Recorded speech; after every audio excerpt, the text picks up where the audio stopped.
Let us begin with the chapter Dr. Dolittle. Now, this chapter is based on a novel, The Voyages of Dr. Dolittle. Here, this doctor talks to animals and it's a fantasized story.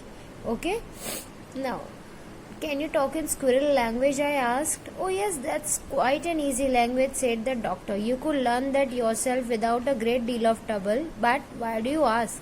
Because I have a sick squirrel at home, I said. I took it away from a hawk, but two of its legs are badly hurt and I wanted very much to have you see it if you would. Shall I bring it tomorrow? Well, if its leg is badly broken, I think I had better see it tonight. It may be too late to do too much, but I will come home with you and take a look at it.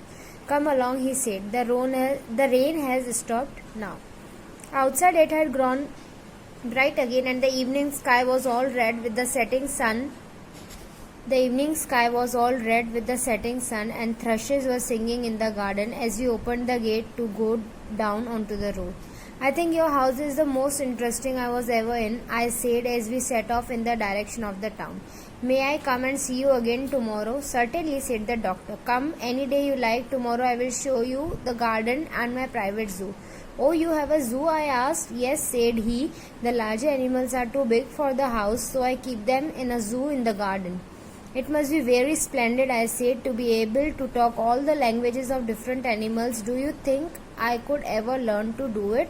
Now, there is this boy, his name is Thomas Stubbins. He has come to the doctor to inquire about his squirrel because he has a sick squirrel at home. He rescued it from a hawk and his legs are badly hurt.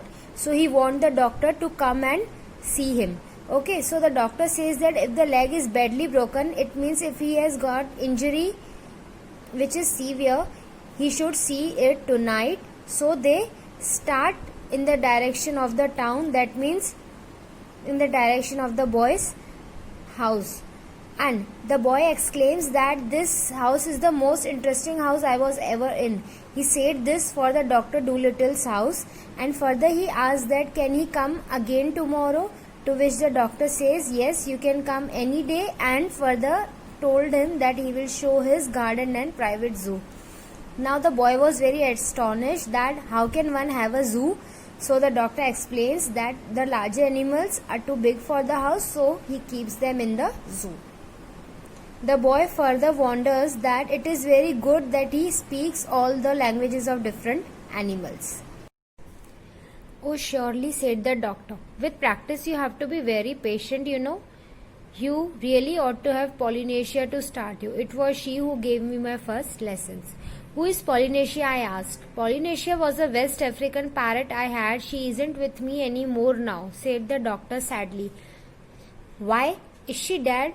Oh no, said the doctor. She is still living, I hope, but when we reached Africa, she seemed so glad to get back to her own country that she wept for joy. And when the time came for me to come back here, I had not the heart to take her away from that sunny land. She was one of the best friends I have ever had. It was she who gave me the idea of learning the animal languages and becoming an animal doctor. I often wonder if she remained happy in Africa and whether I shall see her funny old solemn face again. Good old Polynesia, a most extraordinary bird. Well. Now here the doctor mentions that with practice you can learn the language and you have to be very patient. Further he says that you should have Polynesia with you. Now who is Polynesia? Polynesia was a West African parrot. She was the doctor's pet. Okay, and further doctor says that she is not with me, which means doctor said that when he reached Africa, Polynesia was very glad to get back to her country. One is always glad to get back to his hometown. So Polynesia was also glad. So the doctor did not had the heart to take her away from that sunny land when it was time to come back here. He further says that she was one of the best friends I ever had. And he doubts that whether he shall ever see Polynesia again or not. Just at that moment we heard the noise of someone running behind us, and turning round we saw Jip, the dog, rushing down the road after us as fast as his legs could bring him. He seemed very excited about something, and as soon as he came up to us, he started barking and whinnying to the doctor in a peculiar way. Then the doctor too seemed to get all worked up and began talking and making queer signs to the dog. At length he turned me, his face shining with happiness. "Polynesia has come back," he cried. "Imagine it. Jip says she has just arrived at the house. My, and it's 5 years since I saw her. Excuse me a minute." He turned as if to go back home, but the parrot, Polynesia, was already flying towards us. Now, when they were moving towards Thomas' house, they heard a sound. Okay, they heard a noise of someone running behind them. And who was he? He was Jip, the dog. He was the pet dog of Doctor.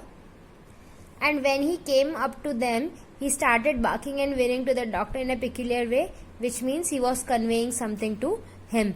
And after the conversation, doctor was very happy. He informed that Polynesia has come back after 5 years.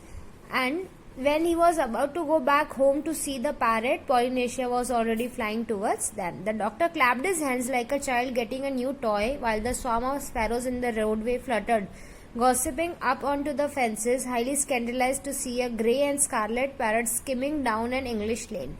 Now, a small scene is described that when Polynesia came back, the doctor was very happy, and the swarm of sparrows, large number of sparrows which were in the roadway, that means while they were going towards the house, there were some birds fluttering. So he says that they were very astonished to see a grey and scarlet parrot coming down an English lane. Once she came straight onto the doctor's shoulder, where she immediately began talking a steady stream in a language I could not understand. She seemed to have terrible lot to say, and very soon the doctor had all forgotten about me and my squirrel and Jip and everything else, till at length the bird clearly asked him something about me. Now, Polynesia had many things to say to the doctor, so she started chattering a lot, and in between all these things, doctor had forgotten his purpose of visiting the Thomas house, the squirrel and the pet dog also. But when Polynesia inquired about Thomas, he seemed to remember it.